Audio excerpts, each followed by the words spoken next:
Baiklah,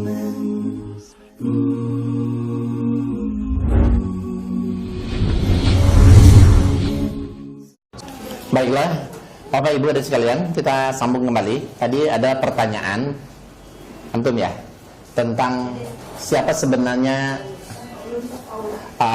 Paulus ini dan kenapa dia begitu berpengaruh, sangat berpengaruh dalam keimanan orang Kristiani. Jadi begini, Paulus ini sebenarnya adalah seseorang yang hidup di zaman Yesus masih hidup. Tetapi Paulus dan Yesus tidak saling kenal. Artinya mereka hidup sejaman tapi nggak pernah jumpa, tidak pernah jumpa face to face, ya, wajah dengan wajah. Nah, pernah Yesus berjumpa dengan dia, Paulus berjumpa dengan Yesus, tapi setelah Yesus mati. Jadi dia berjumpa dengan Yesus itu hanya dalam bayang-bayang saja. Nah, kita lihat dalam Kisah Rasul pasal 9, Paulus menceritakan tentang kisah pertemuan dia dengan Yesus. Ya. Nah, ya, ini kita lihat ayat 3. Yang nulis ini Lukas.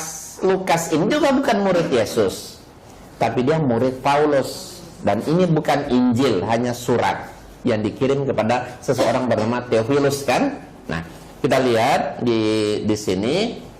Dan dalam perjalanan ke Damaskus dulu ya, waktu itu Paulus melakukan perjalanan ke Damaskus atau Damsik. Ketika sudah dekat kota itu, tiba-tiba cahaya memancar dari langit mengelilingi dia. Ini Paulus sendiri yang bercerita. Ya, ayat 4, ia rebah ke tanah dan kedengaran olehnya satu suara yang berkata kepadanya, Saulus, Saulus. Saulus itu Paulus ya, karena dulu tuh dia masih beragama Yahudi, namanya Saulus. Terdengar oleh suara oleh Paulus, Saulus, Saulus, mengapa engkau menganiaya aku? Ini suara Yesus, tapi hanya bayang-bayang. Yesus nggak lihat, bukan fisiknya. Ya, mengapa engkau menganiaya aku? Ayat 5, jawab Saulus, siapakah engkau? Tuhan. Kau sudah tahu Tuhan, kok nanya siapa lagi, kan? Sebenarnya siapakah engkau Tuhan? Nah, begitu, ya kan? Kalau di Alkitab cetakan lama ada Tuhan, bukan Tuhan. Siapa engkau? Siapakah engkau Tuhan? Ayat 5 kan? Kata Yesus, akulah Yesus yang kau aniaya itu. Tetapi bangunlah dan pergilah ke dalam satu kota, di sana akan dikatakan kepadamu apa yang harus kau perbuat. Nah, saya langkahin, lihat ayat 15 ayat 16. Nah, ini, tetapi firman Tuhan kepadanya, pada Paulus, pergilah sebab orang ini adalah alat pilihan bagiku untuk memberitakan namaku kepada bangsa-bangsa serta raja-raja dan orang Israel.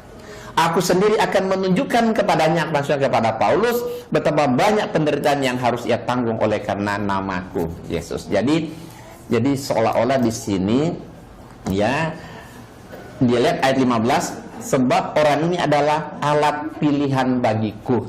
Jadi ini terlihat sekali, jadi Paulus ini seolah-olah orang yang dipakai oleh Yesus, ya kan, sebagai penerus risalah Yesus. Makanya orang Kristen ya harus mengamalkan ajaran Yesus ini, karena mereka sangat yakin Yesus yang memilih dia, gitu kan, untuk meneruskan risalah Yesus, seperti itu. Padahal Paulus ini waktu itu dia belum beragama Kristen, dia itu mantan penjahat, pembunuh, pembohong, ya. Tapi karena dia orang yang dipilih oleh Yesus, mau tidak mau orang Kristen harus mengikuti ajaran Paulus. Padahal kalau kita lihat latar belakang Paulus, ya, kita lihat nih, ini Paulus sendiri yang berkata, ya, di Roma 3:7 apa kata Paulus? Jika kebenaran Allah oleh dustaku semakin melimpah bagi kemuliaannya, mengapa aku masih dihakimi lagi sebagai orang berdosa? Jadi Paulus sendiri dia mengaku mantan berdosa, dengan segala cara walaupun dengan bohong dusta dia lakukan. Nah, kemudian kita lihat di sini Tetapi Saulus, maksudnya Paulus tadi, membinasakan jemaat itu, dan ia masuk ke rumah dari rumah ke rumah, menyeret laki-laki dan perempuan keluar dan menyerahkan mereka untuk dimasukkan ke dalam penjara. Jawab Ananias, Tuhan, dari banyak orang yang telah kudengar betapa banyaknya kejahatan yang dilakukan terhadap orang kudus-Mu di Yerusalem. Jadi Paulus ini penjahat, ya kan? Dan aku telah menganiaya, ini Paulus sendiri yang ngaku, dan aku telah menganiaya pengikut-pengikut jalan Tuhan sampai mereka mati. Berarti dia pembunuh, kan? Nah, jadi banyak sekali kita lihat di sini. Aku yang tadinya seorang penghujat dan seorang penganiaya dan seorang yang ganas. Jadi dia mengaku semuanya itu. Latar belakang dia sangat hitam. Sebab kamu telah mendengar tentang hidupku dahulu dalam agama Yahudi, tanpa batas aku menganiaya jemaat Allah dan berusaha membinasakan mereka. Hal itu kulakukan juga di Yerusalem. Aku bukan saja telah memasukkan banyak orang kudus ke dalam penjara setelah aku memperoleh kuasa dari imam-imam kepala, tapi aku juga setuju jika mereka dihukum mati. Jadi kita melihat bahwa latar belakang Paulus ini sangat pekat, sangat hitam, ya.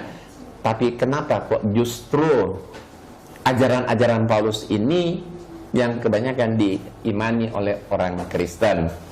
Ya, makanya sangat lemah sekali. Sementara ini ajaran Paulus ini hanya berupa surat. Ya, surat-surat yang dia kirim, kan sudah pernah kan lalu disebutkan kan dari Paulus semuanya. Jadi surat bukan Injil, makanya sangat lemah. Ketika kita adu ajaran Paulus dengan sabda Yesus dan firman Allah, ternyata tadi kan jauh lebih kuat firman Allah dan sabda Yesus ketimbang ajaran Paulus. Ajaran Paulus selalu kita lihat tadi kan pertentangan, kan? Allah mewajibkan hitan, Yesus hitan, Paulus melarang. Allah mengatakan babi haram, ya, Paulus malah melarang. Allah mengatakan dia itu esa, Yesus mengajarkan Allah itu esa, Paulus mengatakan Yesus itu Tuhan dan sebagainya. Dan yang mereka amalkan justru ajaran Paulus. Maka kita sering mengatakan bahwa orang Kristen ini sebenarnya pengikut Paulus, bukan pengikut Yesus. Ya, malah masa seorang mantan penjahat, pembunuh, pembohong kok bisa menjadi dalil, ya, bisa dipakai untuk membenarkan atau untuk membenarkan ajaran dia dan membatalkan firman Allah atau sabda Yesus. Maka sangat lemah sekali.